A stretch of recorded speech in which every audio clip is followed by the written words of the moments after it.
Coucou. Alors une vidéo du coup sur une vidéo psychodélique. On va voir ce qu'il va dire du coup. À ce qui paraît, la Fédération internationale de natation, je ne connais pas l'essence de la dernière lettre, a voté l'interdiction des nageuses trans de participer. On va voir ce que ça va donner. De toute façon, je m'attends je m'attends à rien. De toute façon. Allez, on lâche rien, une série de 10, allez, c'est 8. Oh, arrête. La dernière. Vous avez déjà vu un Marvel faire du fitness? Maintenant, oui. On va parler de la natation de Lia Thomas. Souvenez-vous, ce nageuse transgenre Merci. Cette nageuse transgenre. qui était 400e quand elle était garçon, qui était première quand elle était femme, quand elle est femme, qui a défrayé la chronique, on a fait beaucoup de vidéos dessus. Eh bien, la FINA, la Fédération internationale de natation... Et du coup, ça veut dire quoi, le A? Bonne question. Association? Bah non, ça ne peut pas être association, parce qu'il y a la fédération, le F, c'est fédération... On va chercher. Vina.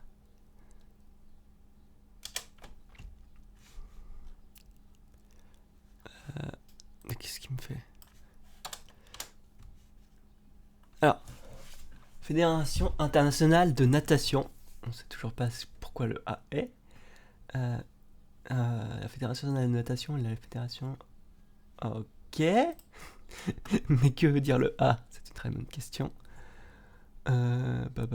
S'occupe des plongeons, compétition, organisation, membres, notes. Ok.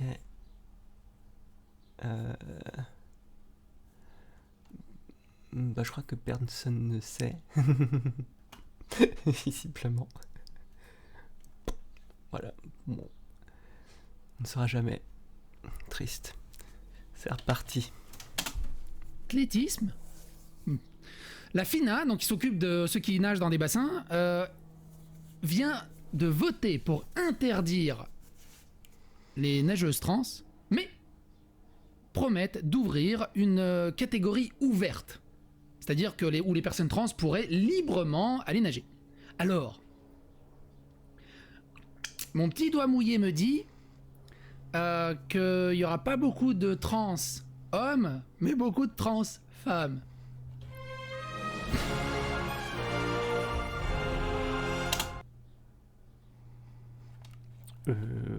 Non, ça serait l'inverse si c'est une catégorie où justement on met que les personnes, enfin pas ouvertes, parce que du coup en fait les hommes trans auraient des avantages vis-à-vis des femmes trans.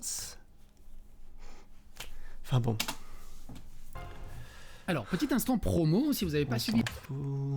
Type clair, la fine, mais vous allez voir, il y a des petits twists. La FINA vote pour interdire efficacement les nageuses transgenres dans les compétitions féminines d'élite et créer une catégorie ouverte. La nouvelle politique exige que les compétitrices transgenres aient terminé leur transition à l'âge de 12 ans.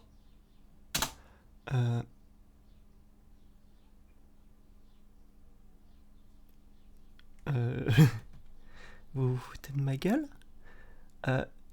Ceux qui ont fait ces lois, ils savent comment les transitions passent. C'est-à-dire que ces personnes, en fait, déjà, à tous les coups, vont être contre les transitions chez les enfants. Voilà. Il faut savoir que 11-13 ans, c'est pour avoir accès, après des mois de thérapie, voire des années, à des bloqueurs hormonaux. Voilà. En France, c'est 16 ans pour avoir accès aux hormones. Voilà. Et 18 ans pour avoir fait sa transition, pour avoir les opérations. Donc terminer sa transition à 12 ans, ça n'arrive jamais. Jamais. D'accord.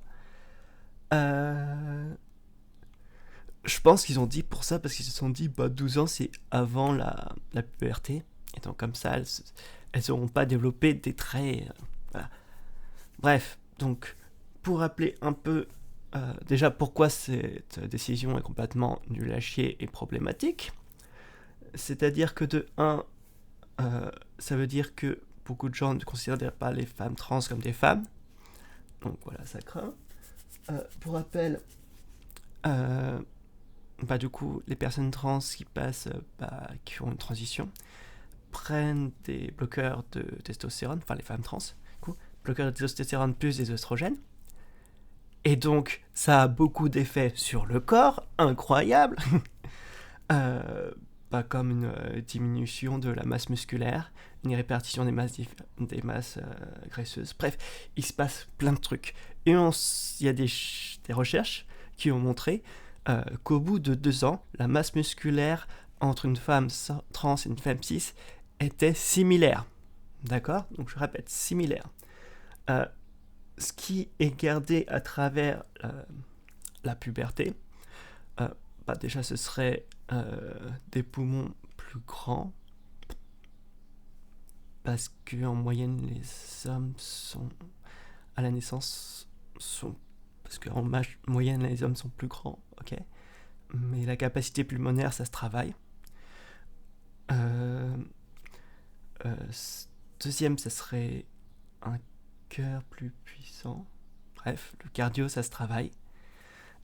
Ce qui ne peut pas être travaillé, ça serait la longueur des os et leur densité osseuse. Donc, prenons ces 2 petits avantages qui, à mon avis, impactent très peu les conditions physiques. Parce que plus un os est long et dense, c'est-à-dire plus il est lourd. Ce qui paraît logique. Donc plus on est lourd, on fait un rapport toujours poids-puissance, ça veut dire... Enfin, poids-puissance, pour avoir à peu près la force. Donc plus on a des os lourds, et plus on a besoin de muscles pour compenser ce poids. Donc des fois, ce qui peut paraître comme un avantage peut être un inconvénient, puisque du coup, quand les femmes trans font une transition, du coup, elles ont développé une masse musculaire qui a été développée à leur squelette, et là, comme leur masse musculaire est réduite, ce qui pourrait paraître comme un avantage peut au final être un inconvénient. Après, on peut se dire, peut-être qu'en association, en effet, avoir des os plus longs, des membres un petit peu plus longs, peut être un léger avantage. Mais bref, au bout d'un moment, on peut pas se dire... on peut pas faire des catégories à l'infini, et on peut pas réduire à chaque fois pour que toutes les personnes soient égales. Vous imaginez ? Ça veut dire que pour que ça soit vraiment égal, il faudrait que toutes les personnes aient... par exemple, on mettrait toutes les femmes qui ont la même taille, le même poids, la même capacité pulmonaire, la même capacité de cardio, la même densité osseuse. Ça n'a aucun sens. Au bout d'un moment, on va pas faire des catégories pour chaque personne. Tout simplement. Et donc, le cas de Lia Thomas a montré que oui, des fois... Il faut plutôt que dire avoir une réflexion qui est complètement binaire, c'est-à-dire on accepte les nageuses trans, on les accepte pas, c'est de dire on accepte les nageuses trans, mais à partir de quand on peut les accepter ? À partir de quel taux de testostérone on peut les accepter ? À partir de quel moment de la transition est-ce qu'elles peuvent participer à la compétition ? Bref, il y a plein de détails qui peuvent changer les choses et qui peuvent complètement changer d'une personne qui a des avantages certains et une personne qui va compétiter de manière juste. D'accord ? Et là est tout le problème, c'est-à-dire que beaucoup de personnes en fait ne connaissent absolument rien à la transidentité, ils ne savent pas du tout, déjà certains ne savent même pas qu'il y a une transition hormonale, ils ne connaissent pas les effets de la transition hormonale. Bref, et on se retrouve des fois avec des exemples qui sont à chaque fois des exemples qui sont une minorité de la minorité, parce qu'on regarde dans tous les athlètes, ça fait pas que depuis la dernière que les athlètes trans, ça fait des décennies et des décennies, et avant tout le monde s'en foutait en fait. Voilà, les athlètes trans faisaient leur vie, et puis voilà. C'est juste que maintenant elles sont tellement mises en avant et je sais pas, trop de personnes ne savent pas, et donc par une pression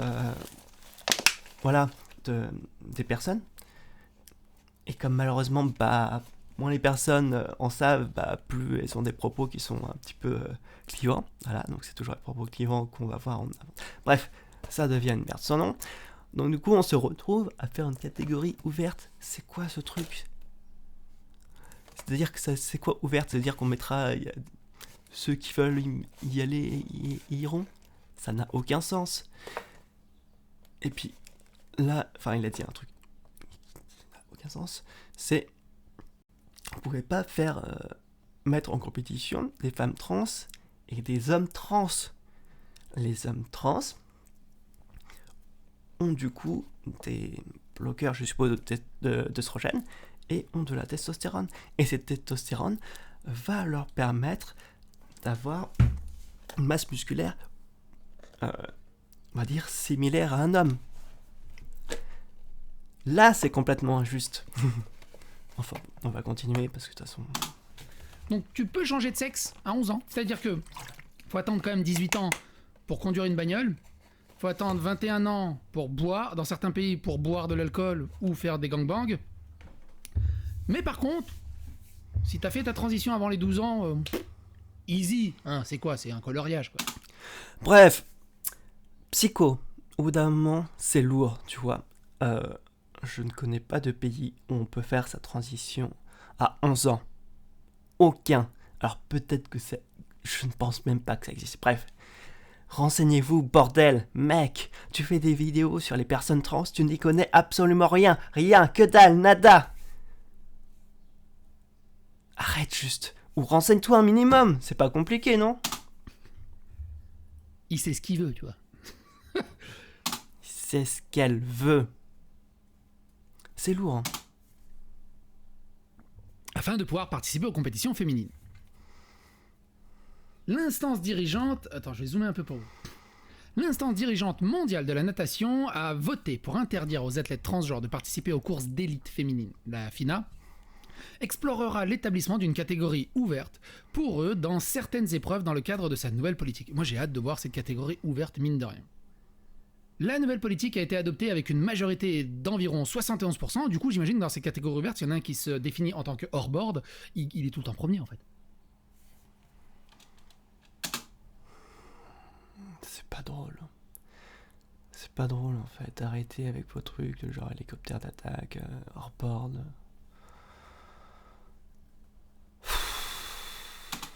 La nouvelle politique a été adoptée avec une majorité d'environ 71%. Après avoir été soumise aux membres de 152 fédérations nationales avec droit de vote qui s'étaient réunis pour le congrès à la Pushka Arena. Pushka, ça veut dire fusil en serbe. D'ailleurs, ça m'étonne vraiment que chaque fédération puisse faire ses lois, en fait. Ça devrait être au niveau national. Enfin bref, ça n'a aucun sens. Qu'elle ait un impact sur comment le déroulé de la compétition, d'accord, mais sur des trucs aussi fondamentaux, il ne devrait pas avoir à dire, ça devrait être au niveau national et ça serait au pays de décider ou pas, enfin bref. Même ça devrait être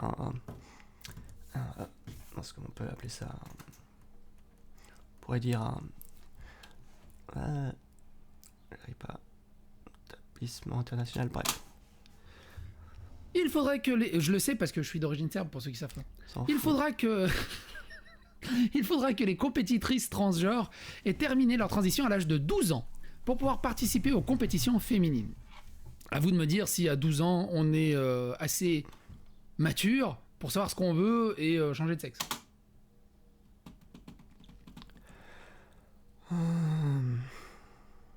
Je vais répéter, en fait. Ce n'est pas une volonté, c'est qu'on n'a pas le choix, en fait. Ouais, enfin, on fait une transition parce qu'on a une dysphorie de genre. Et on sait, peu importe l'âge qu'on a une dysphorie de genre. C'est juste qu'à 11 ans, on ne peut pas avoir terminé sa transition. Enfin bref. On ne sait pas quelle couleur de cartable tu veux.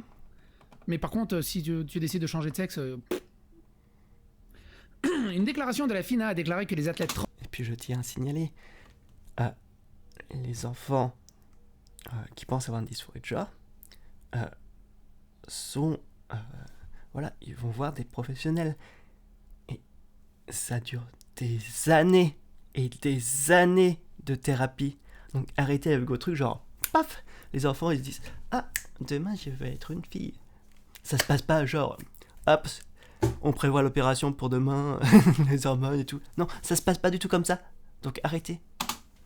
transgenres hommes-femmes ne seront éligibles pour concourir que s'ils peuvent établir à la satisfaction confortable de la FINA qu'ils n'ont connu aucune partie de la puberté masculine, au-delà du stade Tanner 2 de la puberté, ou avant l'âge de 12 ans, selon la dernière éventualité.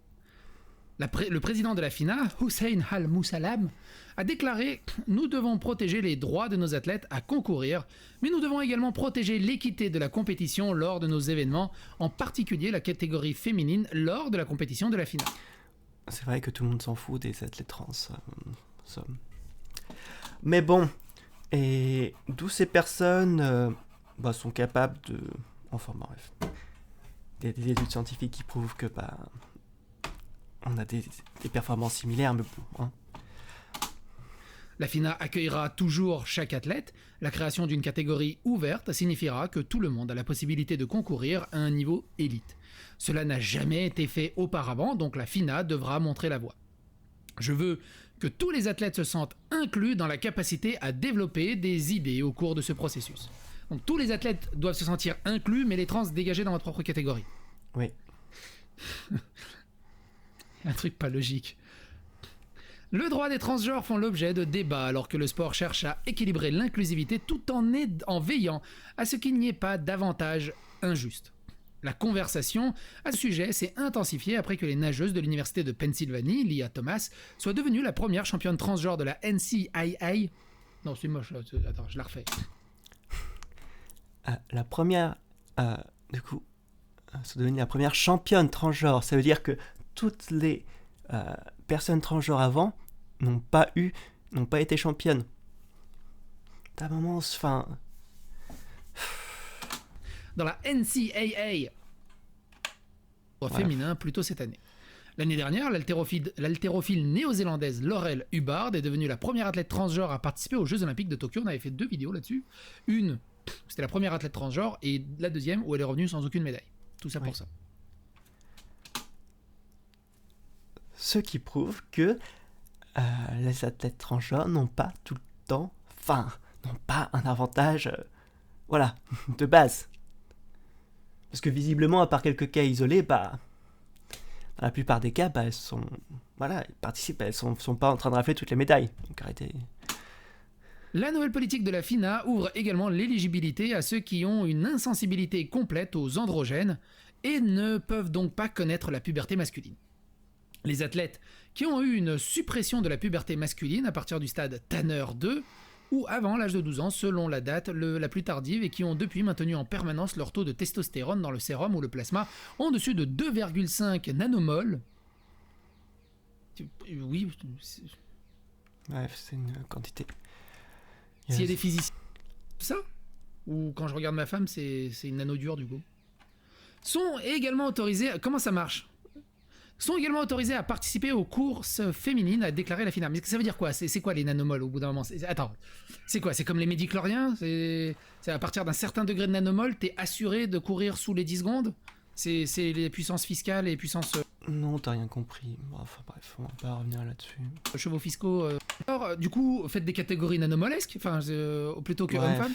Il a ajouté que les athlètes transgenres femmes-hommes, hommes transgenres, sont pleinement éligibles pour participer aux compétition de natation masculine. Alors, ça me rappelle une vidéo, justement avec Lia Thomas, qui était magnifique. Oui, c'est ça. C'est la 3e vidéo. Lia Thomas, la nageuse trans femme, vient de se faire battre par un nageur trans homme féminin. C'est quoi un nageur trans homme ? Mais... Enfin bon, réfléchissez deux secondes. C'est magnifique. South Park, c'est juste de la SF d'anticipation. Non.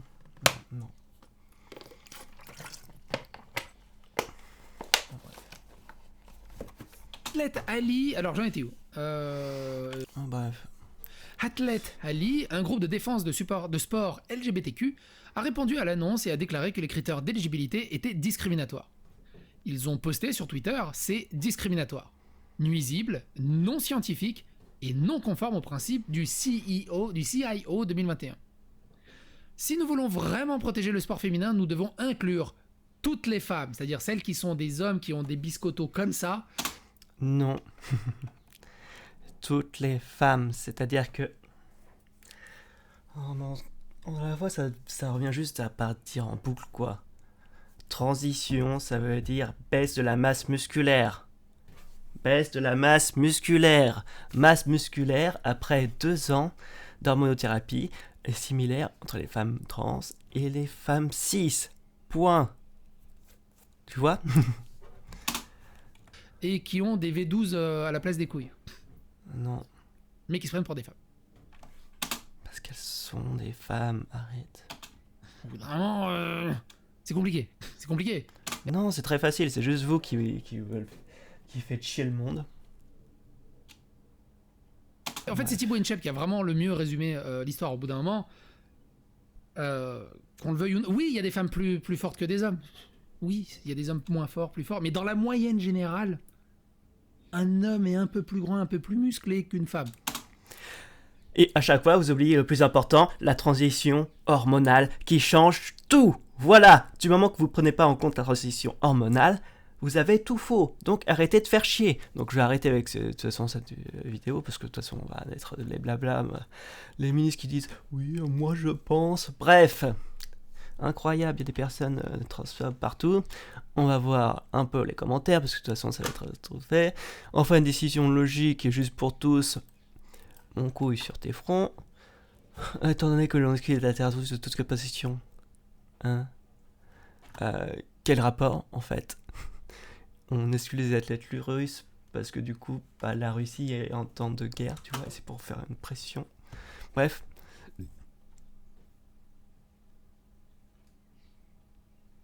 Je ne suis ni homophobe ni tout contre les transsexuels, mais je suis contre les transitions pour les enfants, je trouve ça scandaleux. Donc, on a un type clairement qui ne sait pas comment se passent les transitions pour les enfants. Donc, toujours, vous savez rien. Donc, quand on sait rien, on la ferme. Moi, ça fait 2 mois que je suis en plein transition, je sais devenir.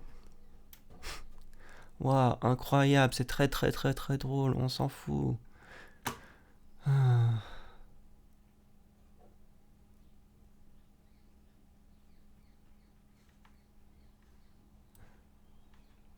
Ça devient lourd. Toujours. Enfin bref, on va s'arrêter là parce que visiblement. Ah bon. Ça me tue à chaque fois. Bon, je vous fais des bisous et une prochaine. Ciao.